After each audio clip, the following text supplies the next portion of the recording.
Look, police, they built all this up. We know you got training for a flu outbreak in the last year before they even launched this. Don't you see how they built the infrastructure, and right as it was complete, as the paint was drying, they launched this because they're behind schedule. This is staged.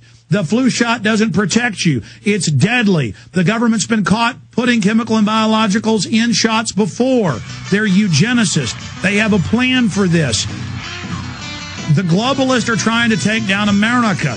This is real. It's really happening. You've got to stand with the people and spread the word. If we don't do that, it's going to be bad. And we may not even completely stop them, but at least we can weaken what they do and hope they just fearmonger and settle for getting some soft-kill cancer viruses and sterilants implanted in 20, 30 million idiots that take the shots.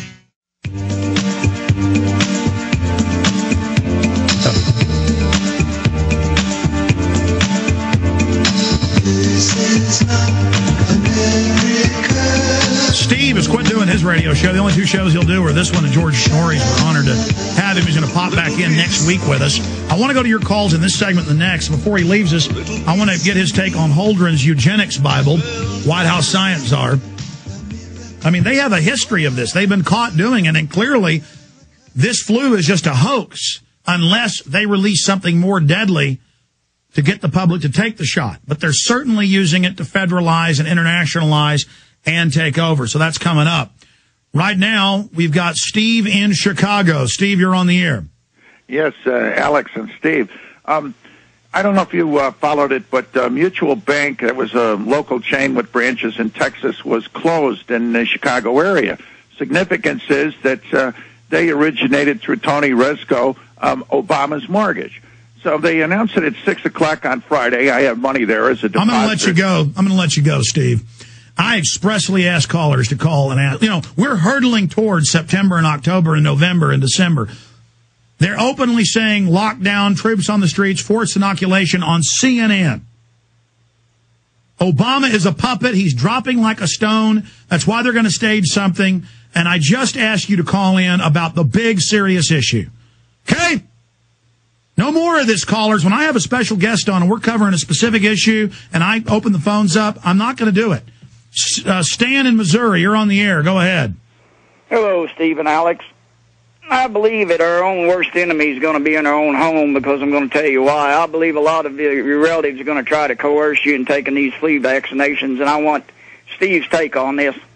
Well, I mean, I believe the literal scripture that says the enemy of a man's life are going to be those of his own household. What happens when a husband won't, a wife will? What happens when the kids can't go to school? Because, and let me make the plea to everyone, do not sacrifice your family or your children or any loved ones for convenience. Get out of the necessity to be where you're not going to be able to be if you don't get the flu shot. Take your life into your own hands. But I agree with you, caller. I've watched it happen too many times, even in my own family with a former son-in-law. Well, they know how to scare people. They know how to create hysteria. They know how to create fear. Thank you, Stan. Great point. And to create that stampeding, that herding the people over the edge of the cliff. That's why before we get into that area, and Steve's right, it's happening now, the fear-mongering, the hype by the enemy. We're saying be scared because we know their shots have been deadly. We know they engineered the swine flu outbreak from the military base with inoculations in 76. I mean, even 60 Minutes admits that. I mean, what we're telling you is a fact. Don't take the shots, folks. I mean, what happens when real flu deaths start by the tens of thousands? They're going to hype it. If they almost had total lockdown over a couple deaths, what's going to happen with thousands, Steve? Well, here's the deal, too, Alex. I don't think people understand that in the chemtrail spraying that's been gone on, which is not BS, it's real, and there are multiple factions incorporating multiple projects within the chemtrail spraying, is that would be the preliminary, if you will, poison to be followed by a secondary or a tertiary injection. People have got to ask yourself, why are they saying that some kids will have to have 4 different shots? I absolutely am appalled, and it's abhorrent to me as a human being that these devils, these monsters, would use children as guinea pigs, and not just your kids or my grandkids, but everybody's kids. And we are not fit to be called human beings, and we are not fit to be called parents if we sit by and do nothing. Now, if the kids are old and they take that against our counsel, then that's in God's hands. But the bottom line is, Alex, this is not just the flu. Here's what I want everyone to start thinking of. Think of the word viral cocktail, and it will be more accurate than H1N1 or H1. Well, think about this. They're saying they want to give people all these experimental shots. It's already going on, already killing people, already causing adverse reactions. The Gardasil's killing a bunch of people. They don't care. Bayer's shipping out HIV and shots, killing people. They don't care. Bird flu vaccines, killing people in mass. Mainstream news, the media goes, oh, that's no big deal. That's acceptable losses.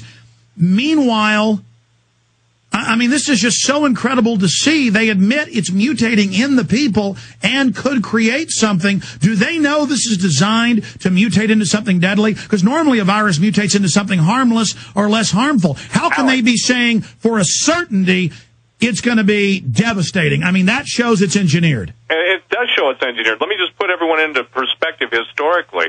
When mad cow disease first became of any concern to anyone, I started saying, listen, it's a bioweapon. Here's the history. It was basically designed from something in New Guinea called kuru. The headhunters who would eat their fallen enemies, they were developing a form of spongiform encephalopathy. That was taken to the U.S. military's bioweapons development program.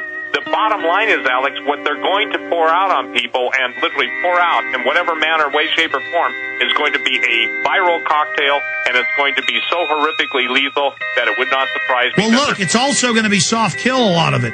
People are dying of cancer at age 5 now. They're getting Alzheimer's when they're 30. I mean, people are dying left and right. They are doing it.